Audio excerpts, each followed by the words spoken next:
Oh, look at that one. Look at that one.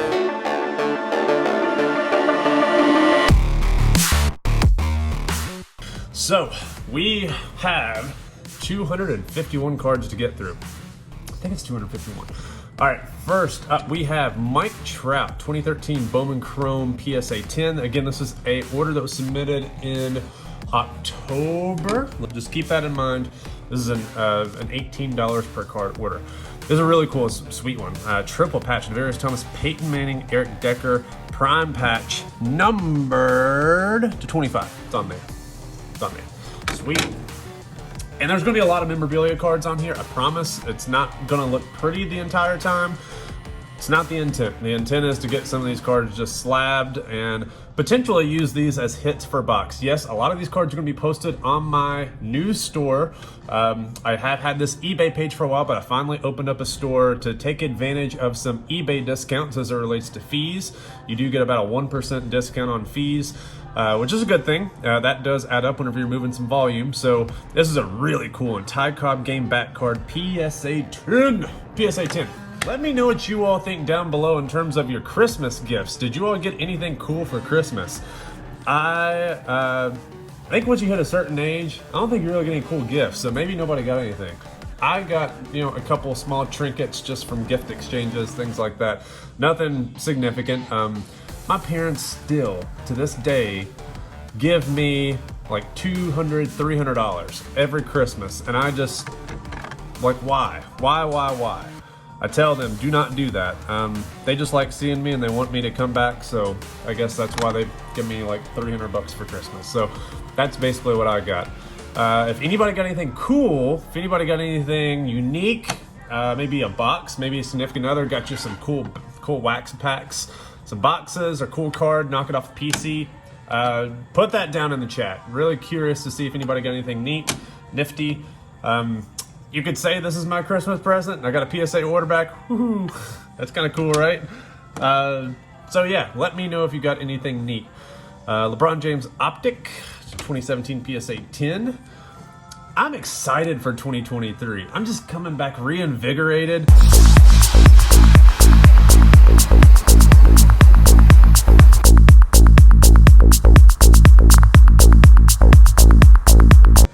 PSA's kind of getting you down a little bit, some rough grades every now and then, some bad ROIs from some of the previous orders, auctioning off cards right now, no bueno, not good. But you know what? I think that 2023 is going to be such a better year. It really, really, really is. I'm encouraged. Even with PSA bumping their prices up to $19 a card, if you haven't checked out the reaction video to the new pricing, I do my complete review on that, and it's more of a initial reaction, but it still is a rather complete review in terms of my takes. It is effectively a price increase. It's a $4 price increase. We were accustomed to $15 per card. They're jumping up to $19 per card, and yes, you do have to submit roughly 20, 25 cards in order to unlock that pricing. Should be pretty manageable, I think, for most people. I don't think many have an issue finding cards to submit in, but the price increase is huge. We're talking about a significant ROI difference for a lot of the cards. Even some of the cards that you'll see here, that makes or breaks. I hate to say that it makes or breaks, but it really has an influence on your ROI. $4 per card really shouldn't make a big difference, but even if we look at an order like this, 251 cards, these are submitted at $18 a card. Let's hypothetically say I was able to get these submitted at $15 per card. All of a sudden, jumping that up to $19 per card, that is a difference in $1,000 for the fees. I mean, that's $4 per card. There are some people who are grading cards and their benchmark is to make roughly $10 per card. So if that's not my benchmark. I have heard people say that though. That's a healthy number. It is a healthy number. If you can just buy cards and get them graded, and $10 on average between the 9s and 10s on average. Yes, you're going to lose money on some, you're going to break even on some, you're going to make money on some. But on average, if you can make $10 per card, not bad, right? I'm in the pharmacy business. Do you know what the average margin is for a retail prescription at a retail pharmacy? It's less than $10. Believe it or not. Go check out the NCPA, National Community Pharmacists Association. Why do I always get those mixed up? NCPA website and check out the latest rates for what the average margin is for a retail prescription. So if I have a 251 card order like I do now, most retail pharmacies, maybe not a CVS or Walgreens, but let's say an independent pharmacy in some podunk small town, they may fill roughly 250 scripts a day, and that's making them profitable. This is basically a day at a pharmacy. So probably need one of these every single day in order to replace my income, but still, that's not bad. That's a healthy little side hustle there. So if PSA is jacking up that price from 15 to 19, significant. That is impactful. That's impactful, right? That's 40% of someone's business that's being impacted. At least the margin is being impacted by roughly 40%. So definitely not good news. Not happy with that. I've vocalized that. I've put that out into the world. And definitely check on that video if you have not seen it, if you want other details as it relates to that. But it also makes submitting cards like this, where you know that the card is not going to necessarily be gem mint, makes it a little bit more challenging to submit just to get encased. Because this is, again, be a really cool card to put into a repack product that is specifically for graded cards, where you're getting, let's say, a Honus Wagner Ty Cobb game use bat. Just to get the card slabbed and say that it's a slabbed repack, $19 versus $15, that kind of hurts whenever you know that the card is not going to be gem mint. It just does. So even something like this is a card that, again, not expecting gem mint, not expecting a 7, but also not expecting gem mint. Really, really hard to submit this. I mean, I submitted these at 18, so what am I talking about? 15, it just makes it a lot more attractive to do. Once we're starting to push that number up, you have to really offset these types of cards with, 10s. And you have to have a lot of 10s to offset those losses. So fortunately in this order, there are some like this. So Kirill Kaprizov, PSA 10, Autograph Allure. I think that's the third or fourth one of those I've graded PSA 10. There may be another one in this order too.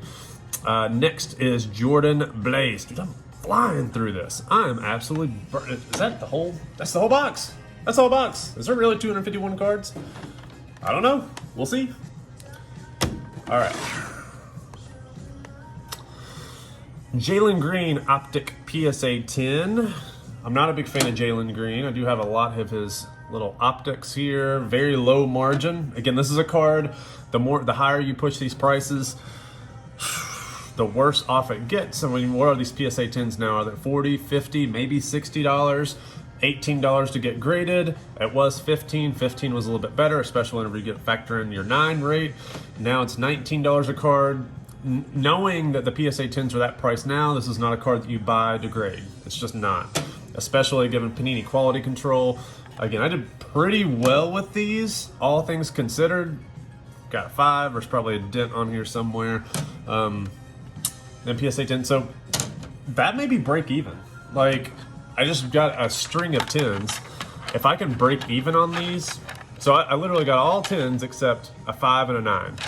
And this may be break even, just based on how this guy's specific market is depressed. Basketball cards are just, not good, dude. I mean, we have people, Donovan Mitchell dropped 71 the other day. I don't even know if it moved the needle. Giannis dropped 60. Now that did move the needle. I think it was a triple-double too. Giannis is averaging some crazy 40-something points a game in his last 4, 5, 6 games. So there's some crazy performances out there. Scoring is up across the board. Nikola Jokic, I've been buying a ton of his autographs. They have been so freaking cheap. But nobody's really moving the needle. I mean, 50-year-old LeBron is he's what, 51? His shooting percentage is what, 51%? Something crazy. So scoring is way up. They're definitely promoting that. I think the league is so easy to score in right now. They could put me in there, 6'1" white guy, hasn't played pickup basketball in forever. I could probably average 6 points a game just on spot up jump shots. That's just how garbage the league has become. I've not watched a single NBA game all the way through, and it is embarrassing for me to say that. I've thoroughly enjoyed every single football game that I could possibly consume. Love me some baseball action, but right now I just have not been able to get into the NBA.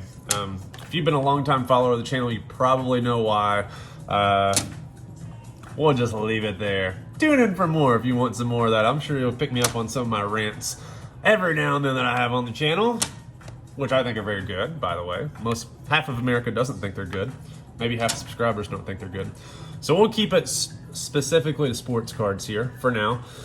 Really nice card. Ronald Acuna Jr. have a nice little pinstripe going through there, and the hologram for the game use card that it came from, or the game use swatch that it came from. So that's kind of cool. Don't know what's going on with this. Miscut. Oh, this is miscut. I remember going to my last video. This card is miscut for sure. So let's try to like match it up. Yeah.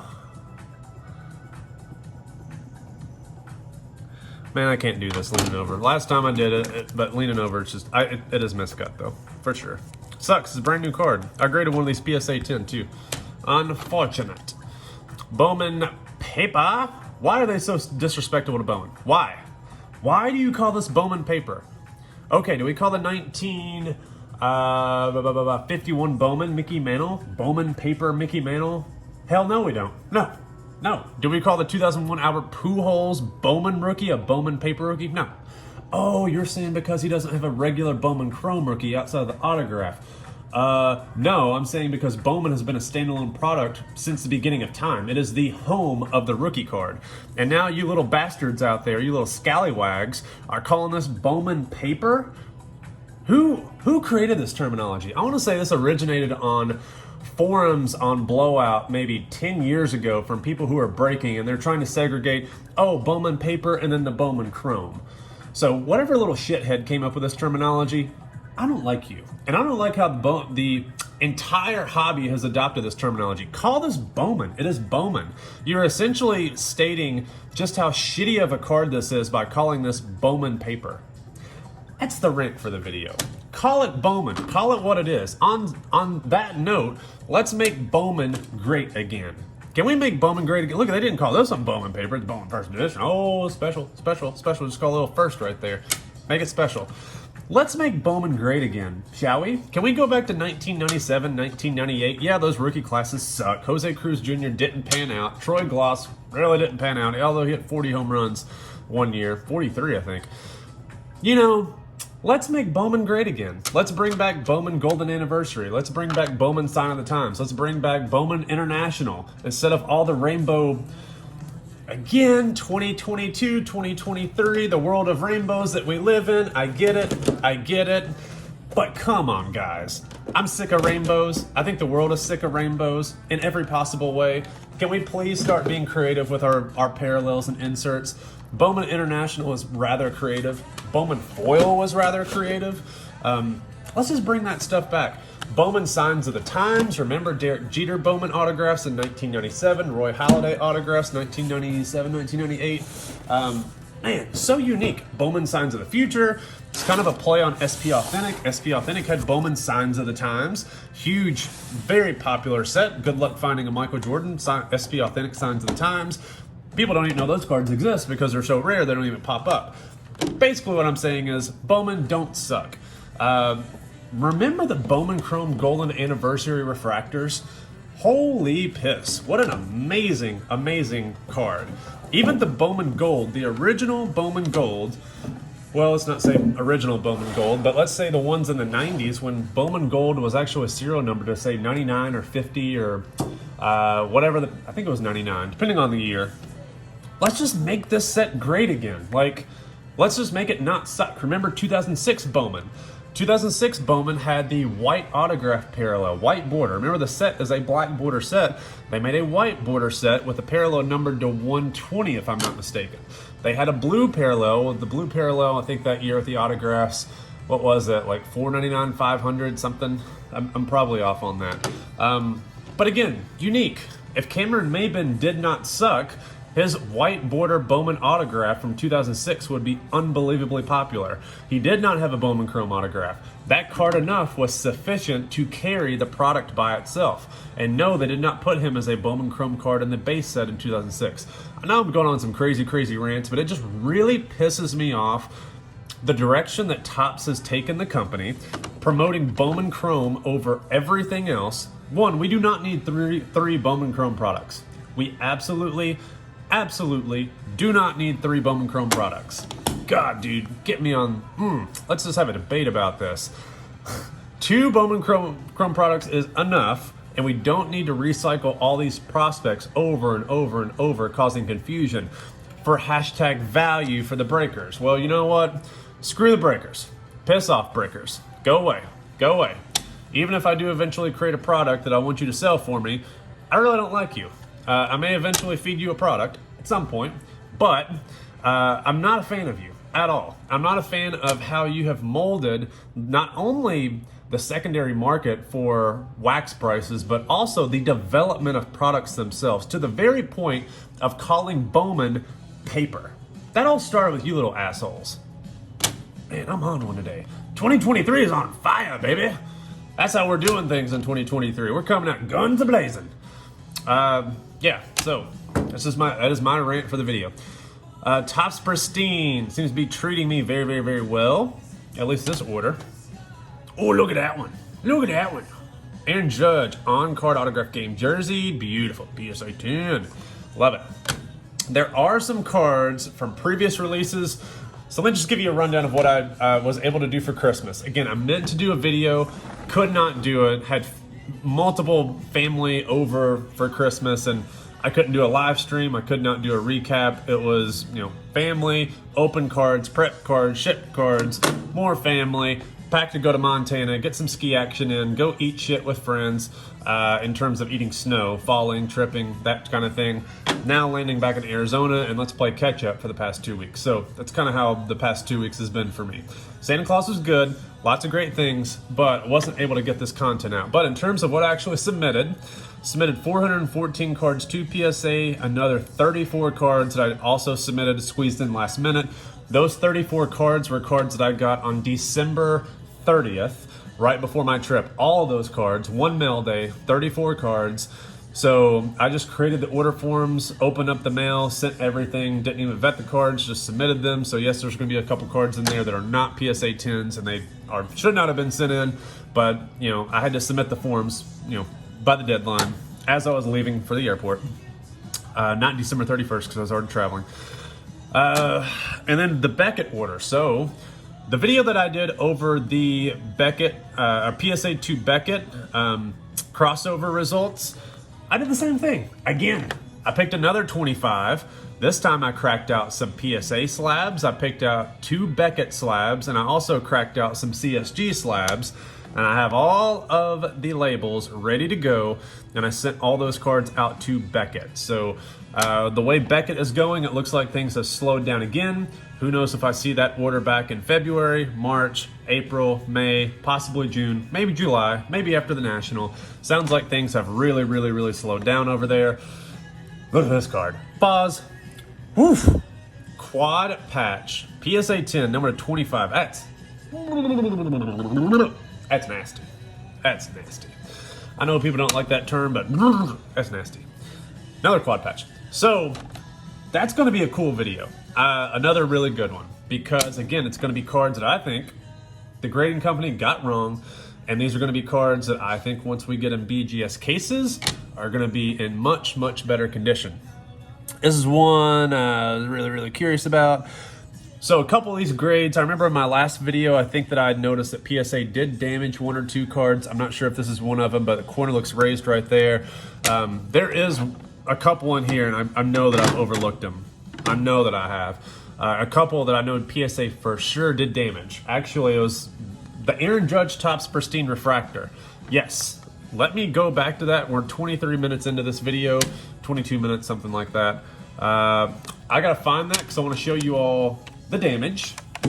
I've talked about this to a couple of people. I want to make sure that I get video of it. It may actually be in a different stack. If it's in this one, I still want to show it off. Let's hope that it is. Man, it's going to be in that other stack. Nope, here it is. Perfect. All right, so PSA absolutely damaged this card. So these cards do not come out like this, so beautiful, beautiful, all looks well, ha ha ha, flip it over. I'm sorry, this is something that I would not miss. It's just not something I would miss. Very much so. Looks like it was ran over by something or was pinched by something as it was being removed, potentially dropped. I did not do this. It looked like it could have even been pinched whenever it was being sonically welded. I don't know how. I don't know how it could have been damaged. I really don't. I know it did not look like this whenever it left my possession. It did not look like this whenever it was received in my possession from eBay. So yeah, there's still issues going on with PSA in terms of damaging cards. I didn't do that. A lot of people say that PSA owns up to it. They've owned up to one slabbing error in terms of damaging cards in my entire career submitting cards. They have not owned up to small damages like that to very minuscule cards that they do not want to own up to. They just let those things slide, and you just get raped on the actual grade. So, all right, that is that order. In terms of financial ROI, we're going to get to that whenever we start going over the 2022 year-end review, more than likely. I just don't have this stuff itemized in terms of updates based on where the grades are. This next order I do. So let me end this. You guys enjoy this video.